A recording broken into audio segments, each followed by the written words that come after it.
Hey guys, this is James off Welsh Gamer News. Let's bring up a woman by the name of Anita Sarkeesian. I'm guessing people are getting pretty pissed off with hearing that name. Well, as you probably know, she has been voted on the 2015 Time magazine's, yeah, that's Time magazine's most 100 influential people. I'm still trying to get over why she's on there, but there we go. Article which I saw, which was on the website, the ralphreport.com,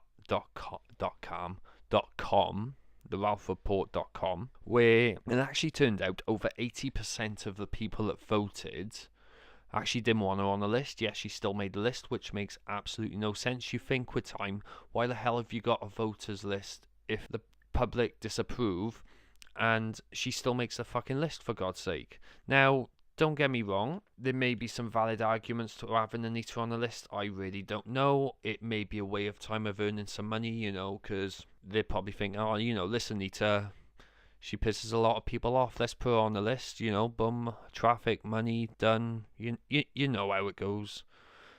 She's now in this top 100 list.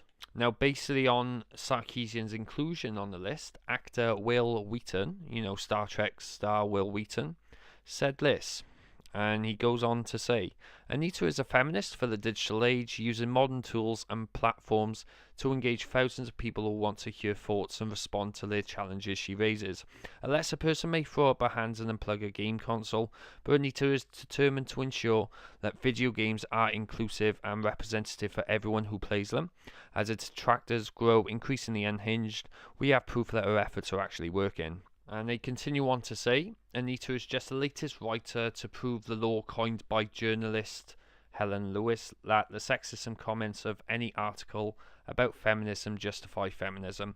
In the face of hysterical and childish abuse, Anita has refused to back down. You're going to have to excuse my speaking, I'm all over the place today. Now, she continues to speak around the world about the role of women in video games and popular media.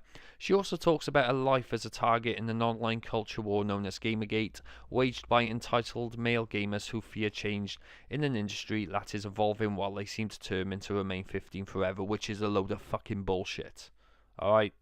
It is not entitled male gamers. This is where the Not Your Shield hashtag has come from. Is from people who work in the gaming industry that are male, female, white, black, gay, straight.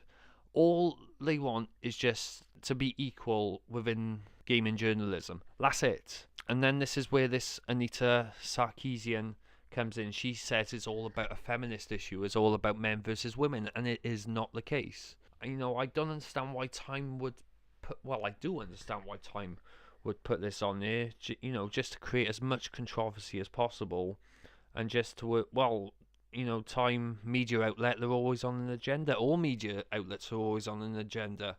Because you think about it, if we go back, go away from this Anita Sarkeesian bit, but we've had loads of studies to prove that video games don't actually cause real life violence, and then the minute Grand Theft Auto hits the shelves, then all the medias are on the bandwagon, as you all know. And with regards to Anita Sarkeesian, they said that Sarkeesian has played video games her whole life. Correct me if I'm wrong, I remember in either 2010 or 2012, she actually clearly stated that she was not a gamer. So where did that sentence actually come from? But the whole Gamergate thing is for better ethics in gaming journalism. That's all it's about. And then Anita Sarkeesian comes through. Alright, she has said some very good points. I will admit that. With regards to the tropes versus women in video games, the whole damsel in distress thing, I will admit that has been overused. Well, it's been used an awful lot at the moment, so it would be good to stray away from that. But that's the only thing I agree with her on. The rest of it, no. Absolutely no way. No. Especially with seeing as she's going on about all these violent video games. She was on the Colbert Report about 4 or 5 months ago, and I remember Colbert asking him, you think she'd study all these games so she'll know at least 3 violent games? Now, if someone asked me for 3 violent games, I would go straight for Grand Theft Auto, Killzone, and Call of Duty. To be fair, Call of Duty is a friggin' pittance to compared to some games out there. My actually third choice would be Fear. But when she was asked a question by Colbert, you can even check this out on the video. I'll try and get a link in the description for you guys so you can see it yourself. She tries to detract from the question. She named one of three. I'm thinking, hang on a minute, I've seen a picture of Anita Sarkeesian with a shit ton of games next to her. You know, she has a bigger collection than me, for crying out loud. You would think she could name 3 of those easily, but no. Then to make matters worse, there was this report on ABC News. ABC News, you know, typical media outlet, they're on agenda as well. And they call the male gamers basement dwelling monsters. Now that pissed me the fuck off, that did. There's no way all male gamers are classed as that. And then let's just have a bit of a laugh as well. There's another video that you can watch as well. The 25 invisible benefits while gaming while male. And if you all know you're gaming well, you'll be like me when I saw one person who did one of the points and I couldn't believe it when I saw it. I'm not going to tell you who it is. I'll let you see it for yourself.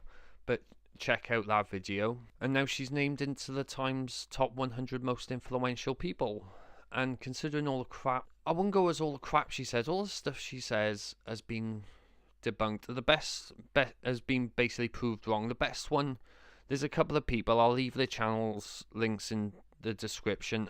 You'll be going about with the Amazing Atheist, Thunderfoot and Mr. Repzion, and they've all proved them wrong. And has she answered back on any of these? The simple answer to that is no. But that's my whole opinion on Anita Sarkeesian. These death threats need to stop, though. I will admit that it's wrong for her to receive any of these threats.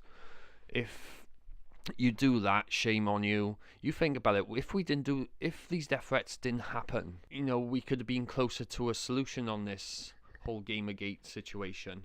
We might have done. If people were challenging her and calling her out on some of the things she said, she could have responded to them. That is just my personal opinion. If you do have an opinion yourself, please comment below. I'd be more than happy to have a discussion on it. Other than that, this is James of Welsh Gamer News. I'll speak to you soon. You take care now, guys, alright? Cheers.